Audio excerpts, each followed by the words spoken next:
Blotti au cœur des Alpes de Haute-Provence, le village de Saint-Paul-sur-Ubaye abrite un trésor inattendu, un musée de la moto.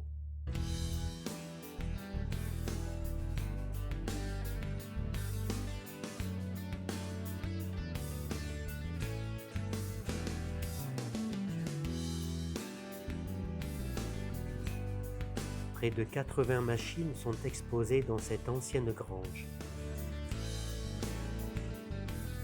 En avançant dans les allées, on voyage à travers un siècle d'histoire, des premières motos des années 1920 à celles qui annoncent l'ère moderne.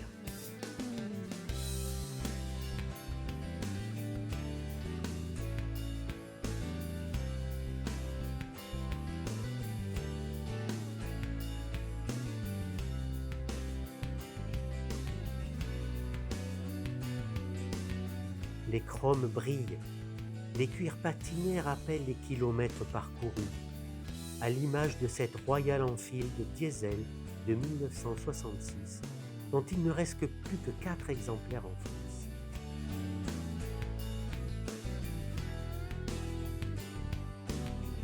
Chaque modèle raconte une époque, une aventure, une révolution mécanique.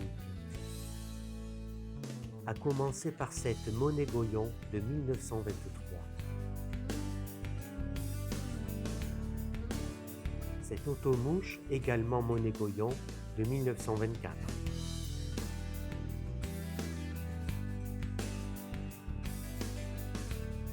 Ou encore ce triporteur Paul Vallée de 1951. Les grosses cylindrées sont également présentes avec cette Moto Guzzi 1100 ou cette Kawasaki Ninja, modèle identique à celui piloté par Tom Cruise dans le film Top Gun de 1986.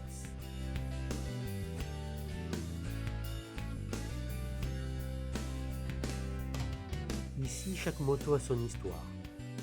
La plus insolite est certainement celle de cette Suzuki 1100, utilisée pour le braquage d'une banque et qui servit de pièce à conviction pour la justice en 1990.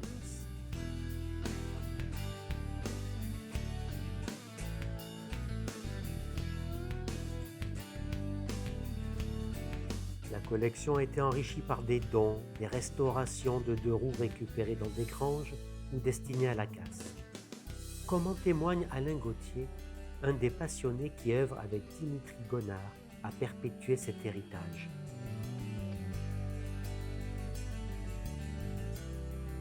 Il y en a pas mal qui étaient destinés à la poubelle, qui étaient destinés, qui ont été récupérés dans des granges, dans des états. Là maintenant, elles sont restaurées, elles sont pimpantes. Mais souvent, c'est réparti à la déchetterie. Bon. Après, voilà. Nous, c'était un déchet pour certains, un trésor pour nous. Le musée abrite également des trésors liés à l'univers de la moto, tels que des accessoires, des affiches, des photos, comme celle dédicacée par le champion du monde de vitesse Phil Reed, mais aussi des casques. Et avec les cycles, il y a les objets qui vont avec aussi.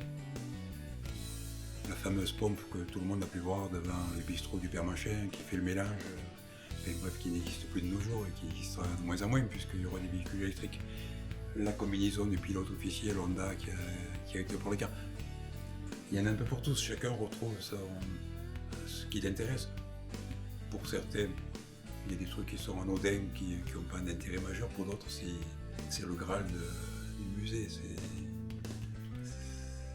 Et là, c'est vrai qu'il y a quand même, eu de la recherche. Entre patrimoine mécanique et patrimoine vivant, ce musée nous rappelle que la moto reste une histoire de passion et de liberté.